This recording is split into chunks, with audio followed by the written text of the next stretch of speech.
You're at a party, maybe you're on a job interview or amongst your peers.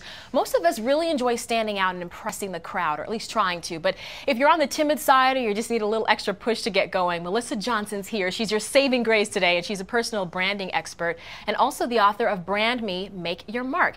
She's here with 5 different ways that'll help you stand out in any situation. And I think people need to know all 5 of these as well. Welcome to the show. Absolutely. Thank you, Audra. All right, so you think people don't stand out that much nowadays? You know, I think that we need to be aware of the impression we're making. The statistics say that within the first quarter of a second, someone has made their mind up about you. And in the first 5 seconds, they've changed their mind about 11 times. Oh my gosh. Sounds schizophrenic, but the reality is we need to know what mark we're making. Yeah. And that's the whole premise of Brand Me. It's all about turning your passion into profit. The first thing that you say, though, is to be authentic, and you say know your DNA, but not the typical DNA, right? Yeah, well, you know, we all have been victims at one point in time of identity theft, meaning that we did not know who we really were, so we conformed, we tried to fit the mold. But branding is just like your thumbprint. It's breaking the mold and being and creating your own mark. So your DNA stands for your distinct and notable attributes. Those are the skills, the strengths, the gifts, the things that make you you, and that cause you to stand out. And embrace your differences, in other Absolutely. words, right? It's okay. Absolutely. Right. I'm a little crazy, so I guess I'll embrace the craziness, right? You know what? Become one with the craziness. Exactly.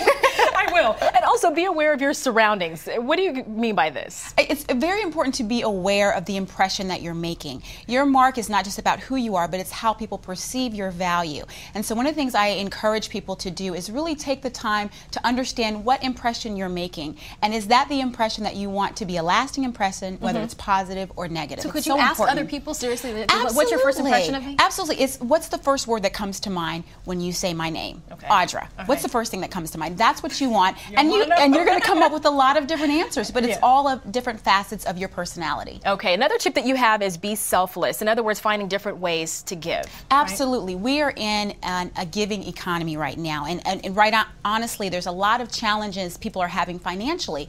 But giving doesn't have to be all about money. It can be giving a smile. It can be giving advice for a contact. It's all about bartering and making yourself invaluable. Exactly. And also being present kind of goes with that as well, yes. too. Like really embracing what's going on right now. And you have a kind of interesting story about a celebrity that you helped out. You know, when I started my business, Velvet Sweet Marketing was the first company I started. I was all about connecting with my market, which were influential individuals. And there was a celebrity that was at an event. I was a speaker, and he was trying to pick up business cards because he was a keynote speaker, and all of these people bum rushed him to give him his card. Well, in that moment, I realized there's no way he's going to be able to get 100, 200 people's cards in his hand. Right. So I stepped up and I said, you know what, I'll help you.